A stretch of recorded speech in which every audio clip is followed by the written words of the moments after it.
Welcome guys GK MCQs M के channel में आपका बहुत बहुत स्वागत है। सब्सक्राइब कीजिए जीके एमसीक्यूज एम के चैनल को और पाइए रोजाना मल्टीपल चॉइस क्वेश्चन जो आपके इंट्रेंस एग्जाम कंपटीशन एग्जाम के लिए बहुत ही हेल्पफुल है। सो गाइज पहला क्वेश्चन है, मूल रूप से लटकी चुंबकीय सुई का अच्छा भौगोलिक अक्ष के साथ कोण बनता है, वो कितना बनता है 18 अंश का। ठीक है।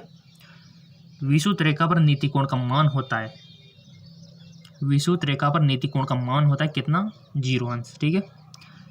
अगला है, एक बारी नाभिक के दो हल्के नाभिक से में टूटने की प्रक्रिया को क्या कहते हैं। सिंपल सी बात है, नाभिक के विखंडन। अगला है, और जिससे क्या होती है ऊर्जा मुक्त होती है। अगर नाभिक का संलीन होता है तब भी होती है, और नाभिक का विखंडन होता है ना फिर भी होती है, और बहुत खतरनाक होती है। ठीक है। तो आपने देखा होगा एटम बम, परमाणु बम, इसमें तो काम, इसी सिद्धांत पे तो काम चलता है उनका। ठीक है। अगला है, सबसे पहला नाभिक रिएक्टर किसने बनाया था, वो बनाया था फर्मी ने। अगला है, परमाणु बम का सिद्धांत किस पर आधारित है। परमाणु बम अभी जिसकी हम चर्चा कर रहे थे वो फिर आ गया है एटम बम। तो परमाणु बम सिद्धांत किस पर कार्य करता है, नाभिक के विखंडन पर। ठीक है, किस पर करता है, नाभिक के विखंडन पर। अगला क्वेश्चन है, नाभिक के रिएक्टर में भारी जल का प्रयोग किस रूप में किया जाता है। मोस्ट इंपोर्टेंट क्वेश्चन है सभी। नाभिक के रिएक्टर में भारी जल का प्रयोग किस रूप में किया जाता है, मंदक के रूप में इसका आंसर हो जाएगा। ठीक है। और गाइस चैनल को सब्सक्राइब करके बेल आइकन पर प्रेस कर लो। रोजाना आपको मल्टीपल चॉइस क्वेश्चन मिलेंगे, रोजाना डेली, एब्सेंट नहीं रहेगा एक भी दिन। ठीक है। जिससे आपके इंट्रांस एग्जाम, कंपटीशन एग्जाम की तैयारी इतनी खतरनाक होगी कि आपका भी टॉप 100 में आने के चांसेस रहेंगे। नाभिक के रिएक्टर में भारी जल का प्रयोग किस रूप में किया जाता है, मंदक के रूप में। ठीक है, चलता है आगे को। और मैं वही क्वेश्चन बताता हूँ जो मोस्ट इंपोर्टेंट आने के चांसेज है। अल्फ्रेड नोबल ने किसका आविष्कार किया था, तो वो क्या था, डायनामाइट का। नेक्स्ट है, वर्षा की अम्लता किसके द्वारा मापी जाती है। वर्षा हो रही है, अम्लता है या नहीं है, किसके थ्रू नापेंगे, तो वो मापेंगे पीएच मीटर से। पीएच इसके लेके आ जाओ। वर्षा का क्या, सभी का आपका पीएच मापना सकते हो किसी भी चीज़ का। ठीक है। पायरोमीटर के नापने के लिए प्रयोग में लाया जाता है। पायरोमीटर के किस चीज़ में मापने के लिए प्रयोग में लाया जाता है, तो वो है उच्च तापमान, हाई टेम्परेचर। ठीक है, वो किससे मापा जाता है, पायरोमीटर से। नेक्स्ट है, महासागर में डूबी हुई वस्तु की स्थिति जानने के लिए किस यंत्र का प्रयोग किया जाता है, तो वो किया जाता है सोनार का। गाइस यहाँ पर जो सोनार दिया हुआ है इसका मतलब वो नहीं है सोना चांदी वाले ज्वेलर्स वाले सोनार। इसका मतलब है सोनार एक डिवाइस आती है। ठीक है, डिवाइस होती है एक प्रकार की। चलता है आगे की ओर। डीजल इंजन का आविष्कार किसने किया था, तो वो क्या था, रुडोल्फ ने। ठीक है। अगला है, सापेक्ष आर्द्रता मापी जाती है।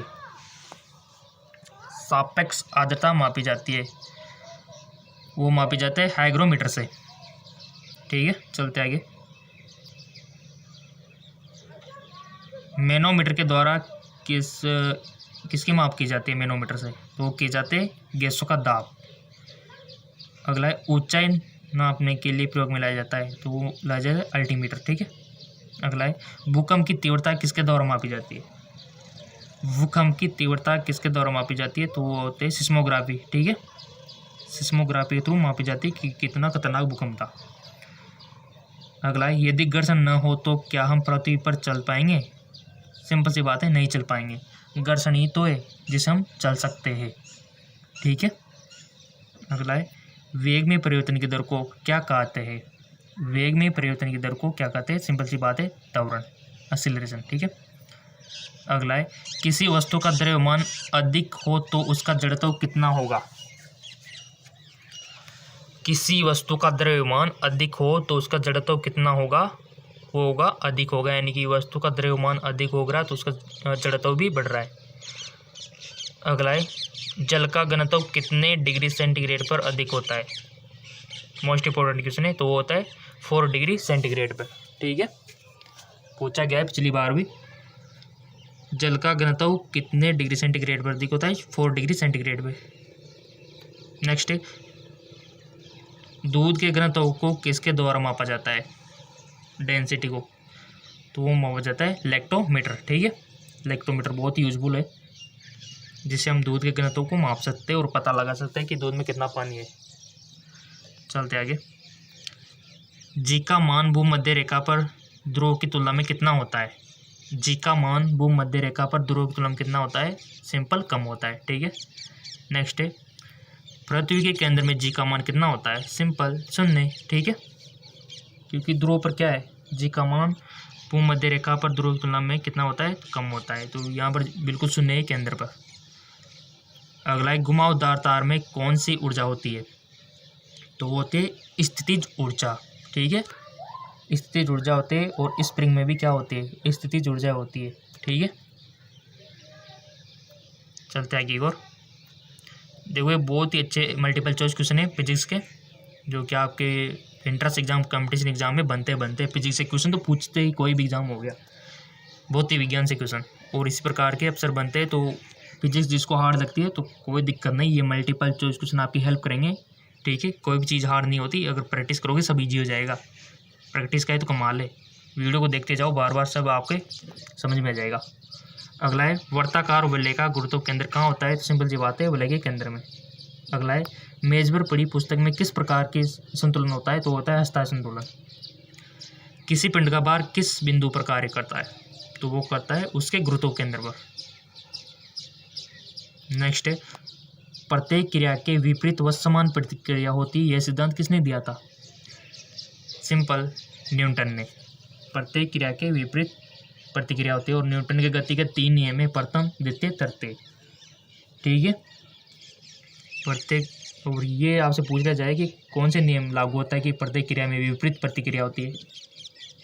न्यूटन के 3rd नियम में। ठीक है, चलते आगे और यदि बल की क्रिया रेखा अक्ष से गुजरती हो तो उसका गुणन क्या होगा? नेक्स्ट, यदि बल की क्रिया रेखा अक्ष से गुजरते हो तो उसका गुणन क्या होगा? 0। अगला है चिमटा किस वृत्त का उत्तोलक है? तो वो है तृतीय वृत्त का। अगला है किसी वस्तु की गतिज ऊर्जा किन राशि पर निर्भर करती है? किसी वस्तु की गतिज ऊर्जा किन राशि पर निर्भर करती है? वो करती है पिंड के द्रव्यमान तथा वेग पर। अगला है किसी वस्तु का भार किस उपकरण द्वारा ज्ञात करते हैं? तो वो करते हैं कमानीदार तुला द्वारा। देखो गाइस, कमानीदार तुला अलग होता है, भार अलग होता है, और द्रव्यमान अलग होता है, ये आप याद रखना। द्रव्यमान, मास, और वेट, भार, ये दोनों अलग अलग चीज़ें हैं। ठीक है, तो भार देखो आपकी जगह पृथ्वी पर अलग अलग जगह अलग अलग होता है ये भार। ठीक है, जबकि आपका द्रव्यमान सेम होता है। भार किस कंडीशन के अकॉर्डिंग शून्य भी हो सकता है, जबकि द्रव्यमान ऐसा नहीं होता, द्रव्यमान फिक्स होता है। ठीक है, तो पिंड के द्रव्यमान का वेग यहाँ पर आप देख पा रहे होंगे, हमारा जो क्वेश्चन था कि कमानीदार तुला द्वारा घात करते भार को। ठीक है, कमानीदार तुला आपने देखा होगा, स्प्रिंग लगी हुई होती है इसमें, अगर कोई भी चीज़ हमको मापनी है तो उसमें यहाँ लगा देते और वहाँ पर ऊपर हमको मेजरमेंट मिल जाता है। ठीक है, तो इसके थ्रू हम भार घात कर सकते हैं। जबकि आपने देखा होगा आजकल तो कंप्यूटर डिजिटल हो गए, कंप्यूटर कांटे जिसको आप बोलते हैं। ठीक है, कंप्यूटर बैलेंस जो भी आगे, या फिर तराजू बोल सकते हो, तराजू भी आ गया दूसरा, बट ये तराजू का ज़माना भी आजकल तो गया, आजकल तो कंप्यूटर सिस्टम हो गया, दुकान पे देख लो, किराना स्टोर देख लो, हर जगह। तो कमानीदार तुला द्वारा तो हम भार ज्ञात करते हैं, जबकि ये कंप्यूटर कांटे जो होते हैं इसमें द्रव्यमान मेजर होता है, द्रव्यमान होता है जो भी हमको मिलता है। ठीक है, तो भार तो चेंज होता रहता है, जैसे कि आप ध्रुव पे जाओगे तो वहाँ पर अलग भार आएगा आपका। ठीक है, और कई चंद्रमा पर कई जगह अलग ही भार आता है। तो भार और द्रव्यमान दोनों अलग अलग चीज़ें। ठीक है, चलते आगे को। अगला है हमारा किसी वस्तु के भार, द्रव्यमान तथा गुरुत्वीय त्वरण में क्या संबंध होता है? तो वो होता है,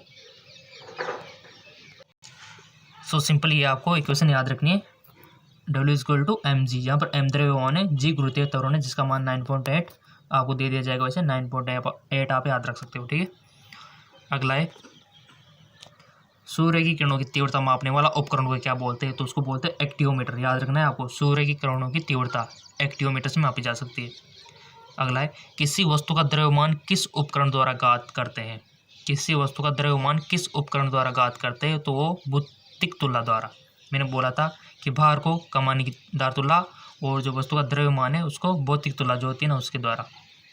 कंप्यूटर कांटे हो गया आपका, या फिर आपका तराजू हो गया, उससे द्रव्यमान को मेजर किया जाता है।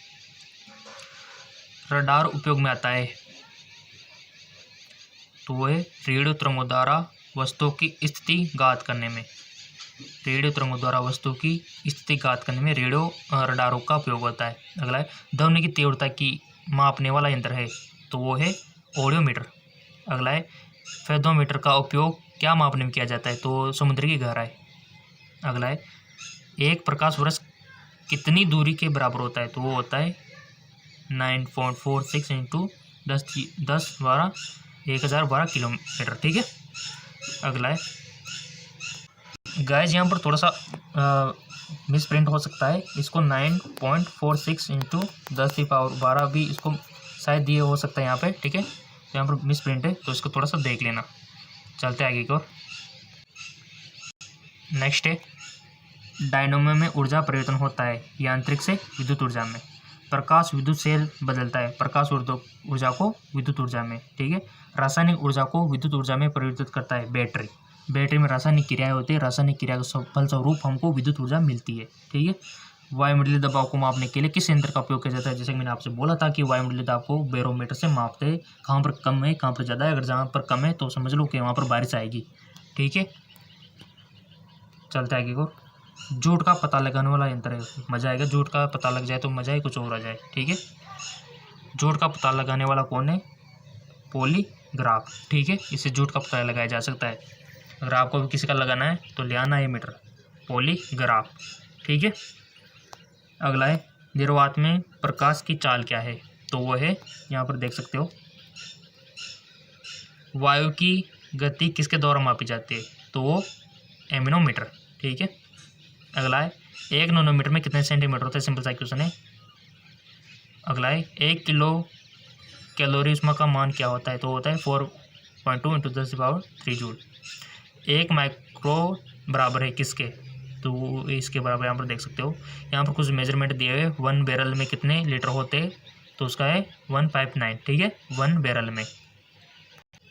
नेक्स्ट है आपका 1 किलोग्राम राशि का वजन न्यूटन में कितना होता है, तो होता है 9.8 न्यूटन। 1 किलोग्राम राशि का वजन न्यूटन में कितना होता है, तो होता है 9.8 न्यूटन। ठीक है।